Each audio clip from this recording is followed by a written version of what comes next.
Hi everyone, this is Shirisha. Subscribe Shirisha Nagar Kurnool vlogs. మేమందరం కలిసి కార్లో ఎక్కడికి వెళ్తున్నామని అనుకుంటున్నారా? నాగర్ కర్నూల్ బస్ స్టాండ్కి వరకు మాత్రమే. ఎందుకంటే మేమందరం కలిసి హైదరాబాద్కి వెళ్ళాలనుకుంటున్నాము. సో మేము ఆడపడుచు వాళ్ళు వెంబడి నేను హైదరాబాద్కి అయితే వెళ్ళాను, మా అమ్మాయి నేను. ఎందుకు వెళ్ళాము అంటే మా అఖిల అంటే మా ఆడపడుచు కూతురు ఎంగేజ్మెంట్ ఫిక్స్ అయింది ఈ month 26th.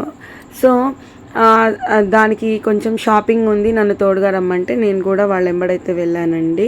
So Nagar Kurnool నుంచి మేము బస్సులో స్టార్ట్ అయ్యి వెళ్తూ ఉన్నాము. బస్ జర్నీ చాలా బాగుంది, కాకపోతే మాకు సీట్స్ దొరకలేదు సండే కావడం వల్ల. మేము బ్యాక్ సీట్స్లో కూర్చున్నాము. ఆ అనుభూతి వేరే లెవెల్ ఉంటుంది. మీకు కూడా అట్లాంటి ఫీలింగ్ రావాలంటే మీరు కూడా బస్సులో బ్యాక్ సైడ్ కూర్చోండి.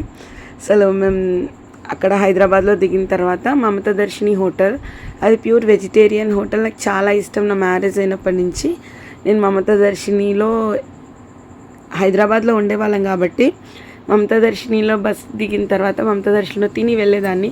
ఒకసారి ఓల్డ్ మెమరీ గుర్తుకొచ్చి వీళ్ళందరినీ కూడా మమతా దర్శినికి తీసుకెళ్ళాను. సో అందరు కాఫీ చాలా బాగుంది అని అంటున్నారు. అక్కడ వడ స్పెషల్ అండి, వడ చాలా బాగుంది. తర్వాత మళ్ళీ అక్కడి నుంచి స్టార్ట్ అయితే మేము మా ఇంటికి వెళ్ళాము కొత్తపేటలో. మా ఇంటికి వెళ్ళి అక్కడి నుంచి మళ్ళీ రెడీ అయ్యి మేము దిల్సుఖ్ నగర్లో ఉన్న కేఎల్ఎం షాపింగ్ మాల్కి వెళ్ళాము. కేఎల్ఎంకి ఎందుకు వెళ్ళాము అంటే మా అఖిలని చేసుకోబోయే అతను అక్కడికి వచ్చారనమాట.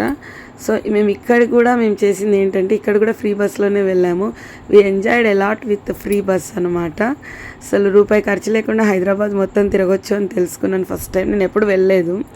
సో మేము దిల్సుఖ్ నగర్లో, కొత్తపేట నుంచి దిల్సుఖ్ నగర్లో దిగి అక్కడ కేఎల్ఎంలో డ్రెస్ అయితే సెలెక్ట్ చేస్తున్నారు. సో ఫైనల్లీ ఏ డ్రెస్ సెలెక్ట్ చేశారనేది నేను తర్వాత చెప్తాను. ఫస్ట్ అయితే అన్నీ వేసుకొని అయితే చూస్తున్నారు.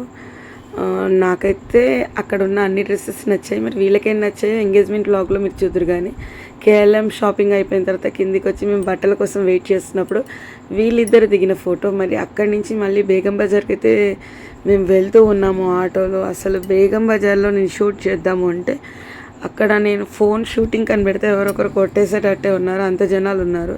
సో మొత్తం షాపింగ్ అయిపోయినాక చివరిగా ఒక ఫోటో దిగాం. ఇంతే. బా.